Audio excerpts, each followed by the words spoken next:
Hello everyone! Today we are covering the manhwa, The Villainess Reverses the Hourglass. Please like, comment, and subscribe if you like this video, and tell us what you think.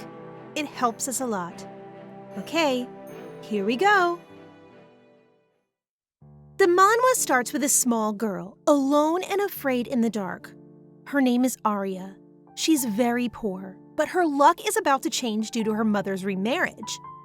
The remarriage was a financial success, with the girl growing up in riches. She was beautiful, but she was spoiled, and soon she ended up being the most evil woman in the world. Her luck has a quick turn because soon the villainess meets a saint, who sets her up in the court and makes her so unpopular that eventually the evil woman is killed.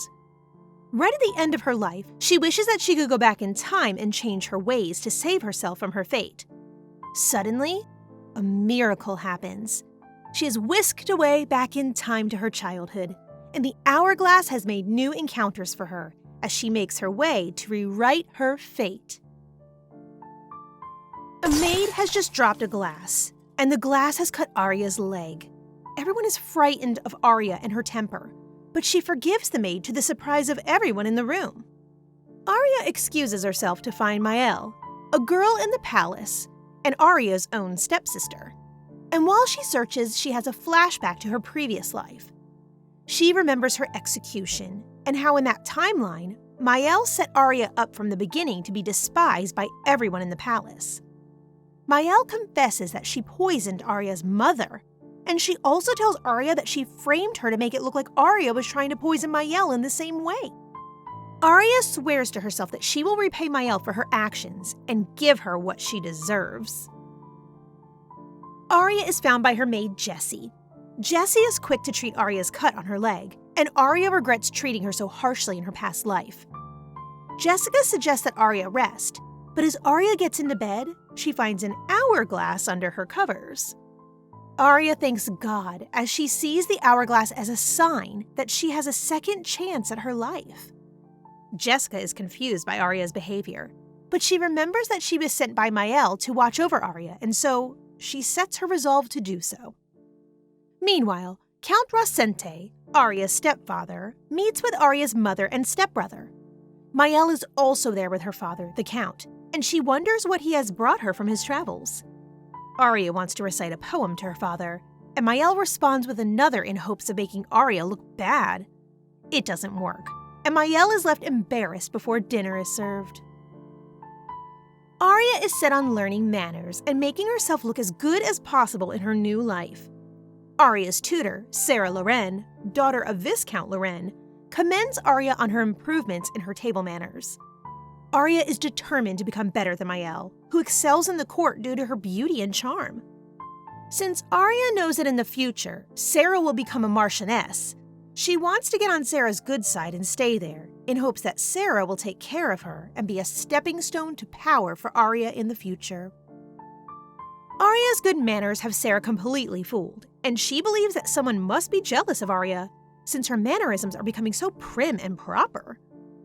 Aria remembers a previous day where she had dinner with her family. Mael comments that before, she thought that the servants were bringing Aria messed up food due to Aria's plates being so messy. Aria embarrasses Mael by reminding her that Aria had never seen food in such good state before, and Mael is admonished by her father for speaking so carelessly. In the present day, Aria asks Sarah to teach her embroidery, and the young girl learns it well. Aria wants to make a handkerchief for her new father in order to get on his good side, but she doesn't want Mael to find out, in fear that Mael will start training in embroidery and give her father a gift as well. Mael does the handkerchief well, and sets her sights on embroidering a golden rose, the family crest of the Dukedom Frederick. Aria intends to wedge herself between Mael and her future fiancé, Oscar Frederick. Mael gives her father the handkerchief that she embroidered, all the while being jealous of Aria's skill at the craft. At dinner that evening, Mael suggests to her father that he invest in leather, as it is a current fashion trend. Aria explains to her father that leather might become unpopular since it has issues in its manufacturing, and she tells her father that fur might be a better investment due to a princess starting a trend with it. You have to admit, Aria is really a smart girl. So sneaky. Aria's father leaves soon after that to go purchase fur to invest in. And before he leaves, Aria makes sure everyone sees her give him the handkerchief that she worked on. Later, Aria has tea with her mother and they discuss finding a husband for Aria. Once again, Oscar Frederick comes up in conversation. Aria's mother suggests that perhaps one lady from the family, either Aria or Mael, could marry into the Frederick family. Aria is celebrating her small wins. Her brother Kane is off training in the academy, and Mael won't come out of her room because she is busy building her embroidery skills. As a result, Aria is spending time with her teacher, Sarah. Sarah invites Aria to tea with some of her friends, and Aria uses the opportunity to get rid of rumors about her rude behavior and terrible attitude that had been going around in court. Aria plans to go get new clothes for tea, but one look at her wardrobe has her making a different plan. She orders Jessie, her servant, to get rid of her outdoor clothes, but soon realizes that she cannot go out shopping with her indoor clothes. As a result, Aria concocts a plan to borrow clothes from Mael. Aria sets all her old clothes on fire and makes a huge show out of not having any more clothes to wear to the servants and to her mother. Her mother orders her to borrow more clothing from someone of a similar build to her, and so Aria makes her way to Mael. Aria makes a point to borrow the dress that Oscar gave Mael as a gift for her last birthday, and Mael has no choice but to let Aria borrow the dress in order to keep her image as the nice, proper lady of the house. Aria arrives at the square to go shopping. She looks around at one shop and chooses to dress modestly in hopes that it will both impress her father and also make him want to spend more money on her. On the way out of the shop, Aria sees a young boy selling newspapers, and she remembers from her past life that he died tragically due to a carriage incident while he was out selling the paper. Aria tells Jessie to pay the boys a month's profit in advance and to buy his paper every time a new one comes out. In the carriage, on the way back to her home, Aria reads the paper and finds rumors on the crown prince. She wonders if it would be too much to have a prince on her side, but her thoughts are cut short by another stop. Aria goes to the shop that repaired her hourglass, and she pays the shop owner double for fixing the trinket so well. She looks around the shop, and as she looks, strange men in cloaks come into the shop. Aria feels as though she is in danger, but before she leaves, she tells the owner to sell his auction ticket that he has resting on the counter. Suddenly, one of the men grabs Aria's arm. He asks her why she told the man to sell the ticket, but Aria is frozen. She feels as if she has met this mysterious man before. Aria cannot figure out who the mysterious man is, but she deduces that he cannot be older than 20. She thinks that he is a nobleman from the countryside, and after some convincing, she gets him to let her arm go. Aria explains that there is a rumor going around that the rich will close the casinos, thus making gambling and auction tickets a waste of time and money. The mysterious noble pulls a sword, and he tells Aria that if she's lying, he will make her regret it. Aria convinces the man that she wouldn't know if it was the truth or not, as it's just a rumor, and he lets her go. As Aria leaves, the noble note that the Rosente insignia is on Aria's carriage, and the Frederick crest was on her dress. One of the mysterious noble's men assumes that Aria is Mael, due to the Rosente crest and the Frederick crest on the dress. The noble isn't too sure, as Mael doesn't suit Aria at all in his eyes. He decides to drop the subject and wants to check on the casinos, much to his men's disappointment. The noble decides to be the one to make the casino go out of business. Meanwhile, Aria has made it home and she wants to complain to her mother about the knights that were with her, as they didn't keep her safe from being grabbed. Instead, Aria decides to mess with the knights and have them run to fetch her things to make up for the fact that they were a little bad at their jobs. Once she is alone, Aria decides to return the dress to Mael, in hopes that the mysterious noble and his men think that she was Mael at the shop. Aria watches Mael go out into the town with the dress that she wore previously. While she watches, Sarah gives Aria the rundown on how the tea party will go. Sarah suggests that Aria prepare some embroidery for the ladies, as noble women exchange gifts in order to build friendships. Aria agrees, and she uses the opportunity to embarrass Mael once again. Aria makes a lovely handkerchief with a beautiful crest on it. She gifts it to Mael, and Mael runs away, not having anything prepared for Aria. Later, Aria gets ready for the tea party, and she reminisces on her old life. She thinks about how after she broke a glass bottle, her life got worse after that point, and she vows to herself to never get to that point again. As she travels to the tea party, Aria has a bad feeling about the event, but pushes the feelings down once she arrives. Aria wins the ladies' pity with sad stories about her time as a poor little girl, and she also wins their favor with her beautiful handkerchiefs. All the ladies are excited to hang out with Aria and want to take her out on the town, but one lady says that it is dangerous to go out. She recounts a rumor about Viscount Louvre running a human trafficking ring out of the basement of the casino in town. Aria is stunned, as these events are different from the past, and she wonders if her revenge and plotting has changed the events of the future. Aria hatches a new plan and orders John, one of her knights, to go do her bidding. Ooh, what does she have plans? John has been tasked to snoop around to find out if the Crown Prince is also responsible for the human trafficking ring. He is warned to stop snooping, and for the meantime, it seems as though Viscount Louvre has been caught. Aria sets her plan in motion, and she asks her mother for tutors. Her first new tutor is Celine from the White family. Aria plans to get Celine on her side and to keep Sarah as a supporter. The next day, the court garden is busy and buzzing. Aria tells Jessie to find out if someone is visiting, and if so, who it is. Aria falls asleep, and when she wakes up, she finds the house quiet. She goes to find Jessie, but instead, Aria finds her brother Kane, Mael, and Oscar Frederick, Mael's fiancé. Aria notes that in the past, Oscar and Mael are to meet later, and wonders if Mael has been sending letters to her brother Kane in order to speed up the meeting. Aria gets ready in her beautiful hair and clothing, and she joins Oscar and Mael in the dining room. Mael hastily thanks Oscar for her dress, and she tells him that she wanted to get him clothing as well.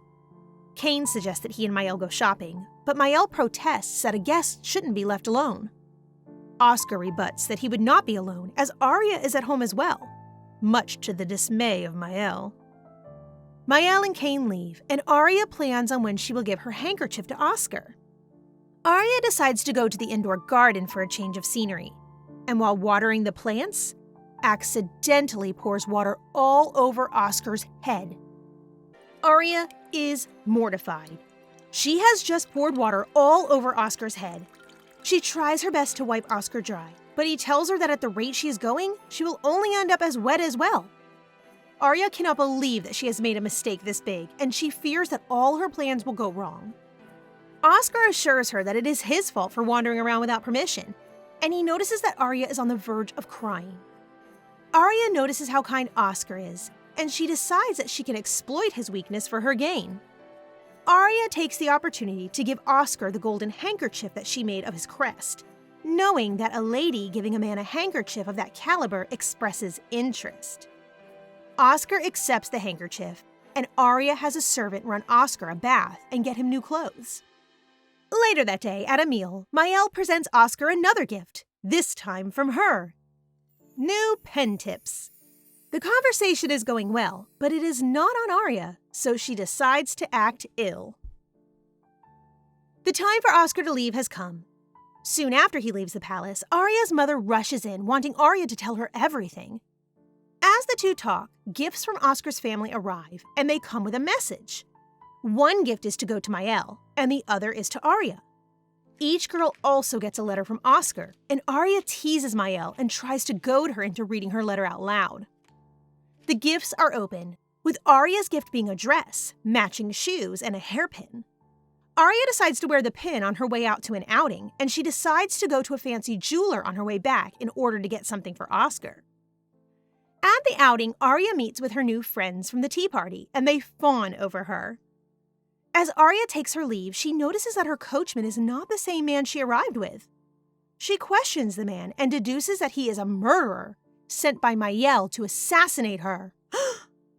Aria sends the man away and realizes that in this timeline, Mael will reveal her true colors quicker than before. Aria sends one of her guards away to find a different coach to take her home, and while he searches, she goes to the jeweler's to find something for Oscar. Aria lands on a very heavy blue brooch, and she is hopeful that he will feel burdened by such an extraordinary gift. She also orders 5 smaller brooches with the Rosente family crest. The shop owner tells Aria that the gifts will be ready the following day, and he also gives her a small blue necklace. As Aria waits for her carriage, she plans on how she will bring Mael to her downfall. She thinks about framing the family for treason, but she's distracted by the blue-haired noble, who she spots on the street. Aria is unsettled by seeing him so soon, and tries to rush into her carriage to go home. As she boards it, a bouquet falls at her feet. The blue-haired noble is standing there, and he picks up the flowers, claiming that they are a gift for Aria. The blue-haired noble explains to Aria that because of her advice, he was able to save his money from the casino. Aria doesn't know how to respond, as she doesn't know the noble's intentions. She asks for his name, and he responds with just the name Asher. When Aria tries to ask what family he is from, he doesn't give her an answer, telling her that for the meantime, he would just prefer her to know his given name. Aria is eager to go home because the entire situation has made her uncomfortable, but Asher asks to kiss her hand before she goes. Aria refuses, saying that his behavior is quite different from the last time they met. Asher apologizes for being so aggressive, and Aria leaves for her home. As she boards her carriage, Aria trips and stumbles, dropping her flowers and stepping on them in the process.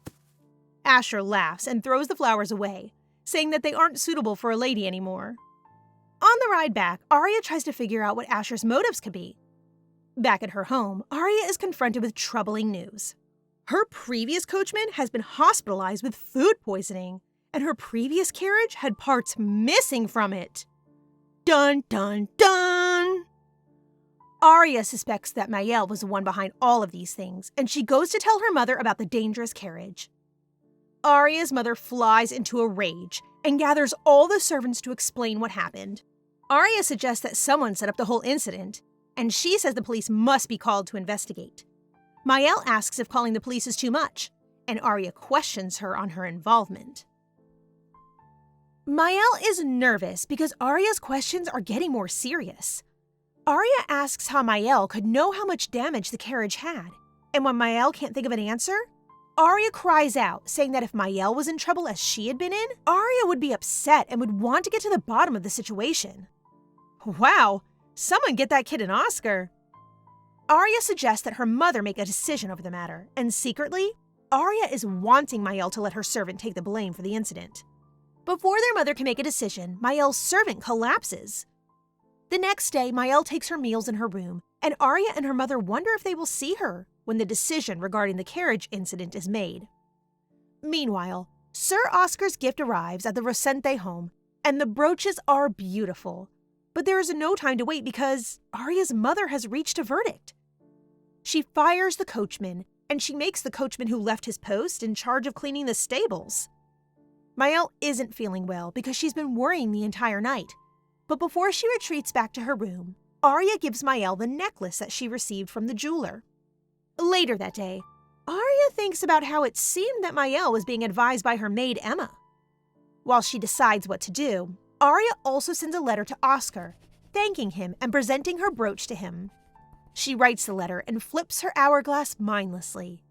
But something is wrong. Aria is standing face to face with her maid, whom she just sent to deliver a letter. Aria is confused and looks down to see the letter that she just sent, still half written on her desk. Talk about déjà vu. Aria rewrites her letter and sends her maid away, leaving her to figure out what just happened. Aria decides to take a nap, and she's woken up by a maid checking on her. Aria dismisses her and once again mindlessly plays with her hourglass. Suddenly, the same maid checks on Aria again. Aria realizes that the hourglass is the key to going back into time, and through trial and error, she discovers rules of the hourglass.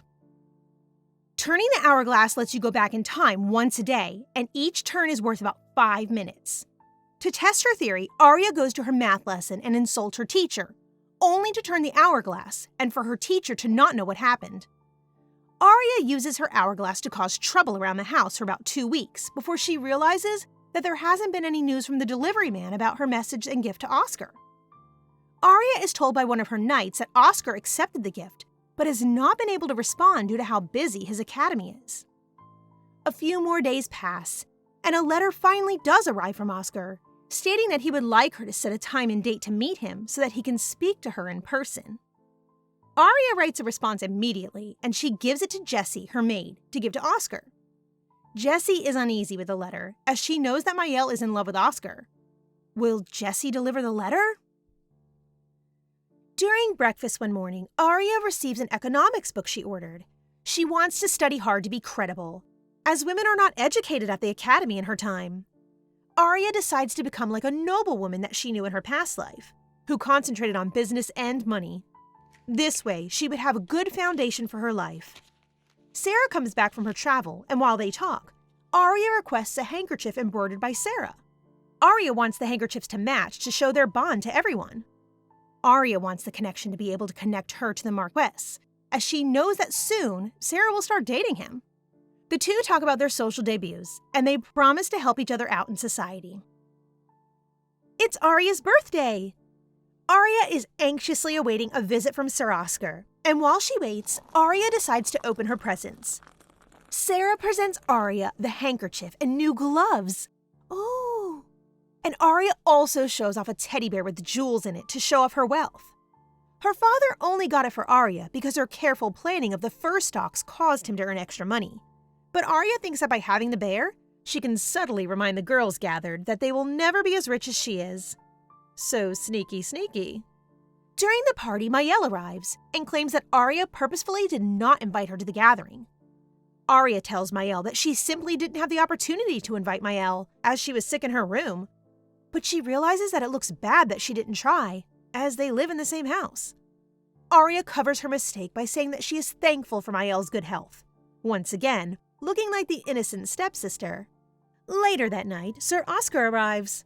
What does he want? Mael is the first to greet Oscar, and the two talk about Aria's birthday. Mael explains that she was not invited, and how that upset her. She invites Oscar to her own birthday party, as it is coming up, and Oscar reluctantly agrees. Aria arrives, and Mael leaves. Aria shows him that she has been wearing the hairpin he gave her, and she tells him that he is the first person that she has gotten a gift for. Oscar actually brought the brooch back to return, but Aria convinces him to wear it instead. Oscar gifts Aria a bouquet of flowers, and Aria asks to be his pen pal. She convinces him to be pen pals, even though Oscar is nervous about constantly writing to his fiancée's sister. Poor baby needs to stand up for himself. The next morning, Aria considers getting a watch, as she used her hourglass to make sure that Oscar said yes to her request. Jessie gives Aria her lunch, and Aria tells Jessie that she likes her more than Jessie thinks. What is Aria up to? Aria pins a brooch on Jessie, and it is the brooch of the Rosente estate. She then sends Jessie to get her a watch from the jewelers that reset every 5 minutes. As Jessie leaves, Sarah arrives, and as her own maid is gone, Aria picks one of Mael's maids to bring tea. She decides that she would like one of Mael's maids on her side, and Aria tries to keep the maid until Jessie returns. The maid refuses, and Aria asks about the freckled maid instead. The freckled girl is named Annie, and she is the youngest maid out of all. After Aria receives the info she wants, she takes her hourglass and rewinds time, using her knowledge to request Annie. Sarah and Aria discuss their social debuts in more detail, and they dance to practice for the debut. Their dancing entrances Annie, and suddenly, Jessie bursts into the room. Aria dismisses Annie, and later, at dinner, Mael tells Aria that she can pick any of her maids to help when Jessie is away. Annie is chosen, and Aria uses her closeness to dazzle and flirt with Annie. Aria, what are you up to? Aria is working harder than ever to ruin Mael, and she wants to get close to Mael's young maid Annie as a part of her plan. She gives Annie many gifts, a pretty red bow, expensive makeup, and even a few lessons on how to behave in a proper manner in hopes that Annie will want to leave Mael and serve Aria permanently. Aria's tactics don't work immediately how she'd like them to, but there are bigger matters to be worried about. Oscar hasn't written back in quite some time, and he promised to be Aria's pen pal. Aria wonders what could be wrong since Sir Oscar doesn't seem like the type to lie. And on the day of Mael's birthday party, a carriage arrives and Aria thinks that it must be Sir Oscar. Who is in the carriage? It's their father. He has come back for Mael's birthday, and he has brought a young man with him named Rain Pino. Aria doesn't remember Rain from the past, and in fact has never seen him before. Is the timeline becoming mixed up again? Aria still wants to embarrass Mael at her birthday party, and when she sees that Mael's dress looks similar to the dress that Sir Oscar gave her, Aria hatches an idea. She changes out of her old dress into the one that looks like Mael's in order to give her a gift of flowers in front of all her guests. This way, it will look like Oscar didn't put much thought into the dress, and it would seem as though Mael isn't at all that special to her fiancé. I know she's our protagonist, but the level of trickery Aria plays is insane. She's playing chess and everyone else is playing checkers. Anyway, as the guests whisper about the dresses, Mael's brother, Kane, comes back. And guess who he's brought with him? Sir Oscar is here. Aria is confused and a little angry at Oscar's appearance. For one, he never appeared at any of Mael's birthday parties in the past, so the timeline might be getting messy again. For another thing, he never replied to Aria's letter, and Aria doesn't like that one bit. As she wonders, Aria notices Kane giving her some weird looks. And honestly, dude, she's your stepsister. Let's not get weird. Oscar's also giving Aria a look, and Aria deduces that he is developing feelings for her and is feeling guilty about it. Aria excuses herself from everyone's company, but she isn't surprised when Sir Oscar follows her and finds her. Oscar sits down to talk to Aria, and the two discuss the party. Aria flirts with Oscar, and Oscar does his best to not let his new feelings for Aria show. Poor thing. Aria declares them friends, and Oscar seems to be fine with them just being friends, as he doesn't want to hurt Mael's feelings. At dinner, Mael gives her father a handkerchief as a gift, and she shows off a necklace that Oscar gave her. Aria isn't too worried, as she wants Oscar to be stressed about picking between the two of them.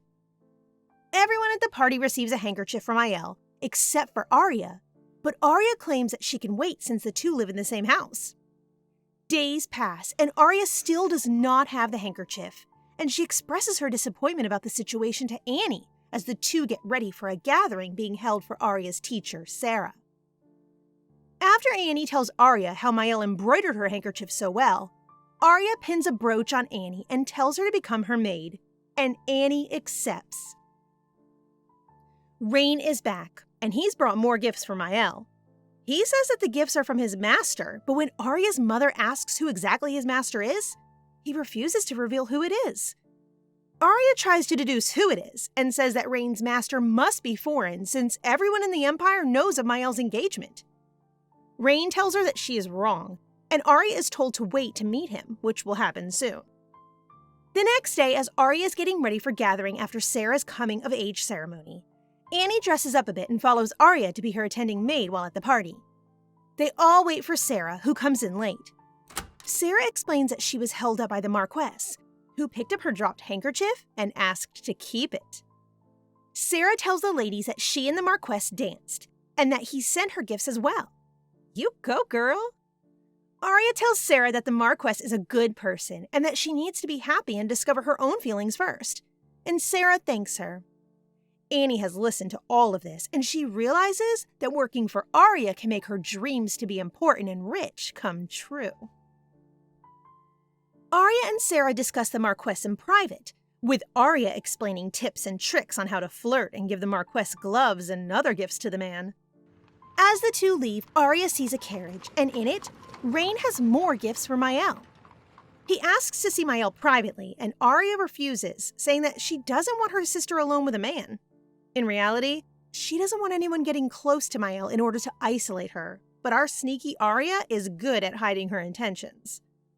Sarah steps in, suggesting that they all accompany Rain when he speaks to Mael. Aria, Rain, and Sarah have tea and discuss Mael and Rain's master. And Rain says that his master had seen Mael's intellect for himself. He hints that Mael told his master some advice on a fur business, and Aria realizes that the Count took her own idea and gave Mael the credit. Aria rages, slamming things on the table and ground in front of Sarah and Rain. But suddenly, she turns her hourglass, and the conversation resumes 5 minutes in the past. Mael joins the gathering, and Rain asks her a question regarding the casino where human trafficking took place. Mael is in favor of reopening the casino and putting a statue in front to honor the crown prince. Aria is not in favor, seeing that it would make people turn against the imperial palace due to the money they could lose there. Later, Aria and Mael are having dinner with their father, and he suggests that he wrap his fur business up and find another. Mael suggests a fabric that is light since spring is on the way, and she suggests a silk or soft velvet to invest in. Aria is also asked, but she has a new strategy now. She doesn't want to give the family any good ideas, so she just agrees with Mael. Later that day, Annie asks to go to the spring festival, and Aria gives her 2 days off. On the day of the festival, Aria dresses Annie up in her own clothes that Annie will cause the other maids to be jealous. Annie leaves, and Jessie arrives. Aria asks Jessie if she wants to go to the festival as well, and Jessie suggests that they both go together. At the festival, Aria enjoys herself with Jessie and her knight, and she runs into Asher once again. He asks her if she's been receiving gifts, as her clothes are very modest. Suddenly, a bomb goes off in the middle of the festival. Asher grabs Aria's arm and runs, separating her from Jessie. Asher and Aria stop to rest far away from the festival. Asher is a little lost, and Aria has no clue where she is. Aria turns around to try to head back to the estate, but her foot is hurt. Asher notices and offers to carry her, but Aria refuses, opting instead to take her shoes off and bear the pain. Asher follows Aria, saying that he would be useful to her. He tells Aria that he knows a lot about her and promises to tell her about him when they grow closer. He turns and walks away, and just in time, Jessie and Aria's knights find Aria and bring her back to the estate. Back at the estate, Annie tells Aria what she found out about the festival. Apparently, too many fireworks went off at once, making a huge explosion. She also tells Aria that Mael sent a letter to Sir Frederick, and the letter was full of things about Oscar. Mael's personal maid is determined to make sure Mael stays happy. She has looked after Mael like she is her own child, and now Oscar's sister is here to discuss the engagement between Oscar and Mael. Oscar's sister Isis tells Mael that she will scold her brother for being too busy to speak to Mael, and she assures Mael that the engagement will go as planned. Oscar arrives, and they all talk about how the engagement will secure power for Oscar's family and for Mael and her family as well. Oscar doesn't look too sure about the engagement, and Isis asks if the rumor that he has feelings for Aria is true. Uh-oh. Isis slaps Oscar, and she tells him to get rid of his feelings by getting rid of the source of them. Oscar protests, saying that he's always listening to his sister and doing what she wants. Isis tells Oscar to follow her lead and write a letter to Mael and apologize for being cold to her. Oscar writes a letter to Aria as well, and he tells her that he can no longer write to her. What will Aria do now? Oscar has just written to Aria, explaining that they can no longer be pen pals. Aria does not understand why he is trying to shut her out, and she is not happy about his decision. Annie goes to retrieve cold water for Aria, and when she comes back, she has bad news. Oscar's letter to Mael has arrived as well, and he actually mentioned his engagement to her in the letter. Aria doesn't think that Oscar really wrote the letter, as when Annie recites what it said, it sounds too flowery for Oscar to have written. Aria deduces that Isis must have written it to make her brother look good and to secure the engagement. Annie confirms that Aria's theory makes sense, as Oscar is indifferent to Mael. But when Isis visits, Mael gets more gifts from Oscar. Aria tries to think on who is more powerful in Oscar's family, himself or his sister. As Aria knows from the past that soon Isis would be married to the royal family, Aria had been focusing on Oscar to secure her place in society. Aria realizes that her fate is actually in Isis's hands, since she is the one telling her brother how to woo Mael, and is making sure Oscar stays engaged to Mael. Later at dinner, Mael is wearing a hairpin that she received from the Frederick family. Aria notices Mael's maid looking pleased as well as Mael, and she vows to get rid of both of them. Mael is asked once again for advice on taxes, and she thinks that it would be best to entrust them to officials. Aria suggests setting up warehouses near the capital to get around extra taxes that come with moving goods. and Aria's stepfather and Sir Rain love the idea.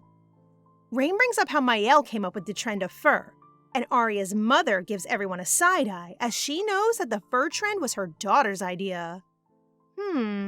Will she do something about it? Mael leaves in the morning to go to Isis's birthday party, wearing a dress given to her by Sir Oscar and Isis. At the party, Mael does her best to give herself a solid foundation in society, and so she finds Isis to speak to. Isis compliments her dress, and Mael explains that Oscar was the one who gifted it to her. Sir Oscar arrives at the party as well, and everything is going according to Isis's plan, until the prince shows up. And guess what? The prince is Asher? Oh, wow. When Asher shows up, he is surprised to hear that Mael is at the party, but he welcomes her nonetheless.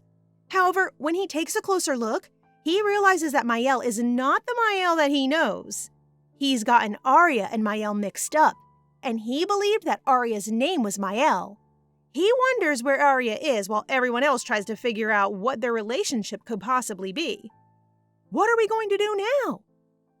Prince Asher is finally getting caught up on who exactly he's been meeting and talking to. Turns out, he has thought that Aria was Mael this entire time.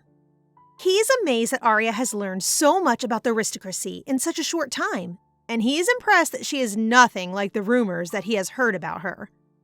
Asher actually planned to go to Lady Isis's birthday party in order to confirm, once and for all, if Aria is who he thinks she is. Once Prince Asher is at the party, he comes face to face with Mael, who is not Aria. Asher is disappointed and leaves. Isis wants to know what is going on between Mael and Asher. Mael has no idea what is going on, since it's the first time she has met him. Oscar escorts Mael away to rest since the whole situation has upset her, and Isis tries to get the party back on track. As the party continues, Isis sends one of her knights to find out what happened between Mael and Prince Asher. Meanwhile, back at the Rosente estate, Aria is having a good time eating food and thinking on her next steps in her master plan. Her planning is interrupted by Mael coming home, escorted by no one else but Oscar. Mael fell asleep after her scare at Isis's party, and Oscar didn't want to wake her. So here they both are at the Rosente estate in the middle of the night. Oscar tries to leave, but Mael and her father beg him to stay, as it is late, and the guest rooms are available for him. Aria cannot believe that through the entire exchange, Oscar didn't glance at her once, and that night, she wanders the estate, trying to think about what to do. She spots Oscar standing on a balcony, but as soon as he sees her, he turns away. Aria dashes to get her hourglass, and she reverses time so that she can speak to Oscar. She begs him not to abandon her, and she reaches out to hug him and cry. Poor girl. The chapter opens with Aria dreaming about acquiring wealth. During the previous night, she fainted in Oscar's arms due to her using the hourglass in a fragile state. Aria is mortified because it looked as though she was begging Oscar to stay. After Aria fainted, Oscar carried Aria back to her room. He believes that she must be lonely in the mansion all by herself, and he believes that is the reason why she came to find him. Oscar doesn't want to make Aria upset anymore, and he vows not to. He plans on becoming family with Aria by marrying Mael, and that way, his sister won't be able to harm anyone in the family. Aria doesn't know what could possibly be worse, that she was so vulnerable in front of Oscar, or that he carried her back to her room. Jessie interrupts Aria's thinking by asking if she would like to go outside. Aria refuses, but Jessie opens the window to let light in, and they both see Mael gathered with her friends outside. Suddenly, Jessie rushes in with news. She has gossip that she has heard about Mael, and it is about the night that she returned home with Oscar. Word has gotten out that the prince questioned Mael at Isis's birthday party, and it has also been discovered that the gifts sent to Mael were prepared by Isis's maid. Aria realizes that because Isis's maid sent the gifts, she actually did succeed in seducing Oscar. Aria decides to start targeting Lady Isis, since she is the one who stands in the way between her and manipulating Oscar. Aria gets dressed and goes outside, where she is mocked by Mael and her friends. Aria explains that she needs new clothes as she has grown more, and she hints at Mael's body still being childlike despite her growing age. Once she is in her carriage, Aria wonders if perhaps using the hourglass speeds her growth and ages her. While out shopping, Aria comes across a newspaper that talks about nobles losing business partners, and she wonders if she can use any of the information to her advantage. Aria, what are you going to do now? While Aria is speaking with her maids, Asher finds her. He is holding another bouquet of flowers and asks to discuss private matters with her over tea. The two discuss the last time Asher gave Aria flowers, with Aria deducing that the flowers came from the Imperial Palace. Asher is surprised and delighted to see that Aria is so smart, and he tells her that he has paid attention to her. Asher knows that Aria was the one who advised the Count on the fur business and tells her that despite the rumors, he knows that she is very wise. Asher invites Aria to a meeting that he is hosting since he wants her to share her knowledge with the rest of the nobles. Aria isn't so sure, as she is a woman, but Asher reassures her that he is totally down with listening to her ideas. He's a feminist icon for sure. Asher wants to give Aria time to clear her head and think on his offer, and he leaves. Aria's maids rush to her, asking if she's okay, but Aria is confused by the encounter with the prince. Later at the palace, Rain comes back with gifts. He is carrying more flowers, lilies for Mael, and tulips for Aria. It is Rain's last day in the Rosente household, but Aria is more concerned with the flowers that he gave her than him leaving. The tulips were grown in the Imperial Palace's own personal garden, and Aria wonders why Rain's master would go through the trouble of growing them and giving them. Aria's thoughts are interrupted by her father, who asks her what she thinks of Rain. Count Rosente seems to want to pair Aria off with Rain to make connections, but Aria is not feeling it at all. Mael decides to egg the Count on, saying that Aria and Rain would make a good match. Aria refuses in the nicest way possible, proving that she is way more patient than I am, and the matter is dropped with the Count saying that Rain could come back and try again later. Later that day, as Aria is relaxing in her room, Rain once again interrupts her peace. He hands her a letter, saying that it is from his master. The letter confirms that Prince Asher is Rain's master, and it asks Aria to reply and give the answer back to Rain to give to the prince. Rain explains that Asher mistook Mael for Aria, which explained why the prince sent so many gifts to her. He goes on to explain that Asher isn't interested in Mael in the slightest, and that the gifts were all meant for Aria. Aria doesn't understand why Prince Asher is so interested in her, and Rain explains that Asher simply wants to use her knowledge. Secretly, Rain knows that Asher also wants Aria at his side for himself. Ah! Aria accepts Asher's proposal, agreeing to go to the meeting. Later, at a gathering, Aria's reputation is doing amazingly.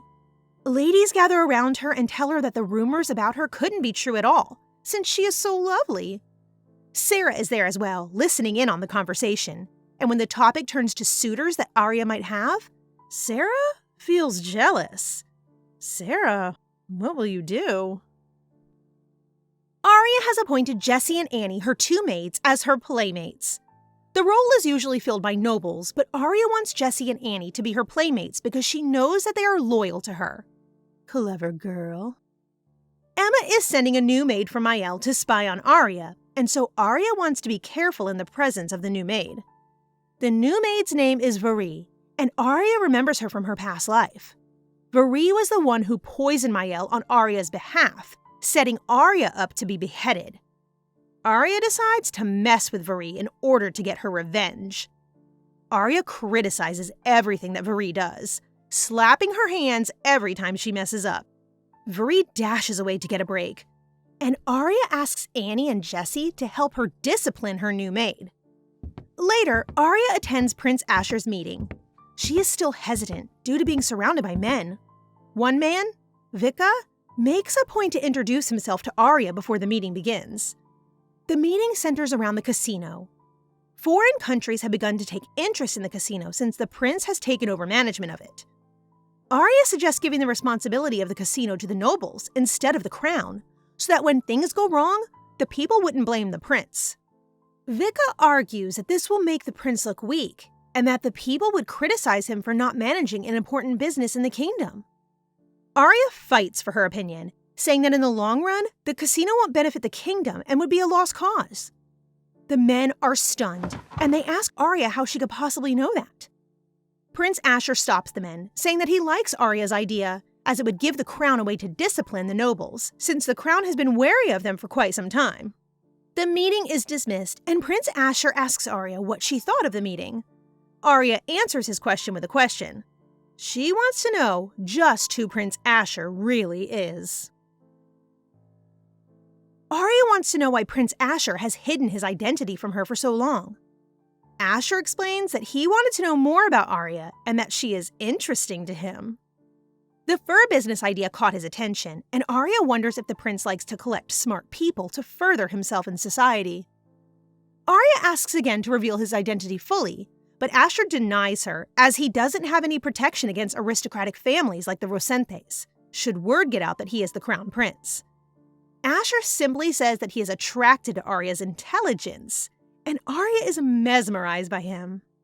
Aria turns to go, flustered, but Asher follows, asking if she herself has any idea who he might really be.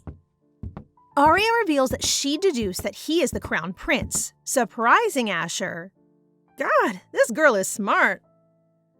Asher is surprised that Aria has caught on so quickly, but he decides to let her leave and invites her to the next meeting. Meanwhile, at the Rosente household, Rain has sent more flowers. Mael tells her father that Rain must have feelings for Aria, as he keeps sending flowers to the household. Aria interrupts Mael, asking about an update on a warehouse that she suggested he get. Count Rosente says that the warehouse is doing well, and Aria decides to see how things are doing in the business district for herself. The next day, she gets a fake ID and takes Annie with her to the casino. Aria goes to the casino for several days, winning games each day, thanks to her hourglass. Aria is so clever, but what could she be up to? Aria is still at the casino, and she's a little weak after using the hourglass for 3 days in a row. She splits up with Annie in order to find a carriage to leave. Aria is chased down by the gamblers who want to know her secret to winning, and she runs away from them all throughout the casino. She runs into a man with a golden lion mask, and he shows her a rented room and allows her to hide there as the gamblers look for her. The man in the lion mask tells Aria that he has heard much about her, and that he is interested in her. He asks how she could possibly know the correct card so many times in a row. Aria explains that she is just lucky, and a knock at the door reveals that a man outside has dispersed the crowd.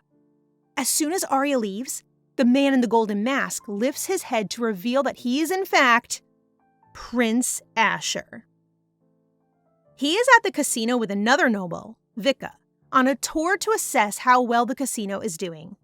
They are also monitoring Viscount Vigu, who says that he wants to buy the casino.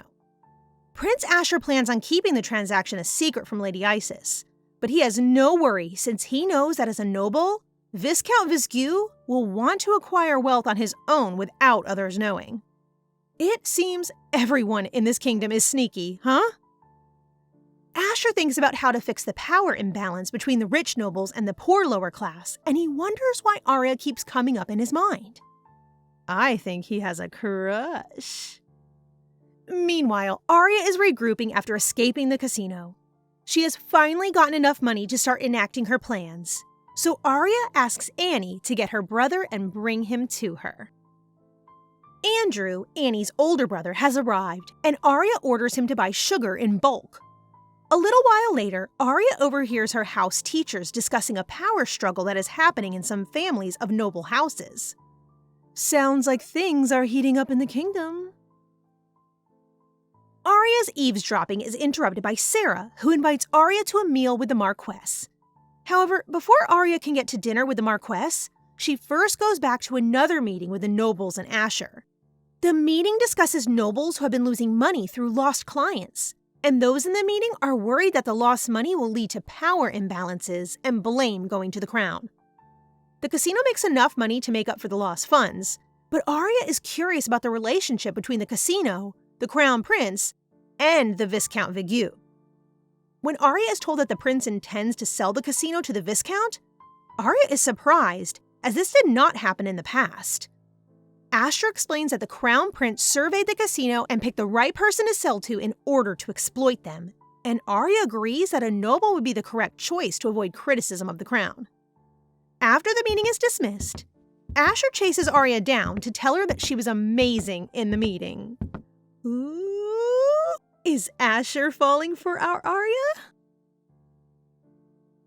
Isis is making her way to the Resente estate, and she is very annoyed that Viscount Vigu has bought the casino. She meets Mael at the entrance, and the two sit down to talk about Oscar. Isis compliments a blue brooch that Oscar gave her, and she lies and says that he has a similar one and is wearing it as a couple's brooch for her. Isis comments that Aria is rude, as she did not come down to see her, but Mael tells Isis that it is better that the two don't meet at all. Isis ignores Mael, and she makes a maid bring Aria to her. Aria's manners are better than Isis could have anticipated, so there is nothing Isis can use to incriminate Aria. They dismiss Aria, and when Aria goes back to her room, she meets Annie, who has gotten a call from her brother. Andrew has been successful in buying Aria sugar, and now Aria has more pieces in place to get more money for her plans. Later at dinner, the food is not good. Count Resente reveals that because sugar is so expensive in the kingdom, it will be hard to get good food. Aria is glad to hear this, and she keeps the knowledge of her own personal sugar stores secret. The next day during tea, Annie asks Aria if she wants to just sell her sugar by herself. Aria wants to stay low profile and opts instead to wait, as once her investment in the sugar meets her target, she will be sure to get the money back and profit from all of it. Aria wants to keep her stocks as diverse as possible to mitigate any loss she might have. Sounds like Aria could have been a Bitcoin bro, huh? Aria hatches an idea to use perfumed hair oil as it smells sweet to make things smell and taste better. She remembers the name of a noble from whom she bought the oil from, Baron Burboom, and she writes him a letter asking to invest in more supplies in exchange for more money for oil and more oil sent to Aria. In a few weeks, Baron Burboom sends gifts to Aria, thanking her for her foresight, as it made him very profitable. The problem? Baron Burboom assumed that Aria was a man, and he sent a man's cravat as a gift. What will Aria do now? Aria arrives to Baron Burboom and returns the gift. Burboom is surprised to see Aria, a woman, and he begs her forgiveness. While at the Baron's store, Aria buys many perfumed oils, and Burboom gives Aria and Annie more oils and beautiful bouquets as a gift. He even calls Annie beautiful. On the way back to the mansion, Aria considers marrying Annie off to the Baron, as it would benefit Aria to have the connection. The problem, though, is that the two don't have a relationship, so Aria gets rid of all the oils by giving them away to the maids of the estate, and then promises to send Annie back out to get more. That way, Annie would have to build a relationship with the Baron. Later, at dinner, Aria notices that her food tastes fine, while the others at the table cannot eat their food. She smells perfumed oil and looks at the maids, who smile back at her. Looks like Aria is building relationships wonderfully. Rain is back again. He brought sugar and honey for Mael and a huge present for Aria. A man in a cloak takes it up to Aria's room, and when he takes off his cloak, he reveals that it is Asher. Asher explains that he just wanted to see Aria. He is so cute. That is so sweet. However, Rain comes and says that it is time for Asher to go, and Asher promises to meet again soon. Aria opens the present, and in it, there are pretty jewels and dresses. Aria thinks that Asher is cute for getting her the presents, but she no longer exploits men, so she doesn't know what to do. Later, Aria dismisses her tutors to get more to train her in financial matters. Aria also receives a letter from Sarah, who wants to meet her soon for a meal with the Marquess. Once Aria arrives at the estate of the Marquess, she is greeted by the Marquess and Sarah. They both thank Aria for setting them up together, and Aria wishes them happiness. Is Aria losing some of her edge? Another year has passed, and Aria is planning for her birthday once again. She wants another modest party to make contrast of Mael's lavish one that will come right after. At Mael's party, the ladies talk about Aria poorly, and Annie wants to teach them all a lesson. But Aria isn't paying much attention to them. She is keeping an eye on Mael and Isis, and she is surprised that Isis comes out to make an announcement on behalf of Oscar and Mael. What could she want to say? Isis announced that the engagement between Oscar and Mael is finalized, and Aria rushes out. She is upset as Oscar was her best emotional weapon against Mael, and now he is unusable. Aria finds a box with yellow roses and opens it to find a red brooch that she had given Oscar. Later at dinner, Count Rosente discusses when the engagement ceremony for Mael would be. Mael spies the red brooch that Aria is wearing, and later that night, she breaks down in anger. Mael thinks that Aria wants Oscar for herself, so what will she do? Unfortunately, we have to stop here. If you like this, please comment and subscribe and leave a like. It helps us a lot. Until next time, have a great day.